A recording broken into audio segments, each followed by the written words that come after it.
با مقصد در عمل تطبیق نمودن قرار حکومت جمهوری تاجیکستان درباره سریوقت آماده نمودن ساحه‌های اقتصادیات و اجتماعیات جمهوری برای فعالیت منتظم و ثمربخش در دوره تیر ماه و زمستان سال‌های 2025-2026 مقامات اجرایی ناحیه ظفرآباد ستاد ناحیوی عاید به زمستان گذرانی را تأسیس داده احتیاجات مؤسسه‌های ساحه تندرستی، معارف و فرهنگ را معین نموده مقدار ضروری مواد سوخت را خریداری و ذخیره کرده است.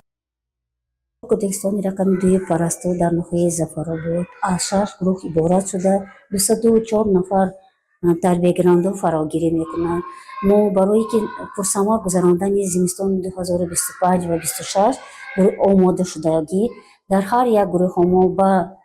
با جای مشغولیت و جای خوب پیچ‌های علاوه میگذرانیم. برای پرثمر گذراندن ما 11 تن انگشت ذخیره کردیم و 8 کوب هزیمه ذخیره کرده شدیم. مؤسسه‌های تعلیمی ناحیه ظفرآباد جهت آمادگی به موسم تیر ماه و زمستان تا امروز 380 تن انگشت و 250 متر کوبی هیزم ذخیره کردند. در مؤسسه تحصیلات میانی عمومی رقم 20 امروز کارهای آمادگی به انجام رسانیده شده مؤسسه برای به مشکلی پس سر نمودن فصل سرما آماده میباشد. مؤسسه تحصیلات میانی عمومی رقم 20 ناحیه ظفرآباد دارای 14 صنفخانه بوده با سیستم یگانه گرمدهی تامین میباشد و طبق نقشه باید ما 14 تانه انگشت و 8 کوب هیزم ذخیره نماییم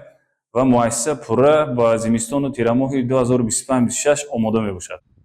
مؤسسه‌های فرهنگ ناحیه نیز به دوره تیر ماه زمستان آمادگی همه‌جانبه دیده به خانه‌های فرهنگ، مکتب موسیقی و کتابخانه‌های حدود ناحیه مقدار ضروری مواد سوخت دسترس کرده شده است. در بخش فرهنگ ناحیه ظفرآباد 6 خانه فرهنگ، 3 مؤسسه کلوبی و 14 کتابخانه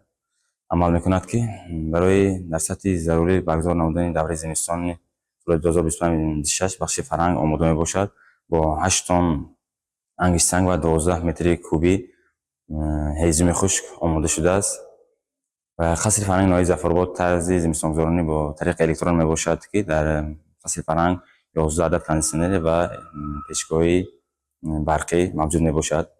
در دیگر تشکیلات مؤسسه‌های حدود ناحیه ظفرآباد نیز جهت تامین فعالیت منتظم و ثمربخش در دوره تیر ماه زمستان کاربری ادامه داشته از جانب مسئولین ستاد زمستان گذرانی چاره‌های سری وقتی اندیشیده می شود.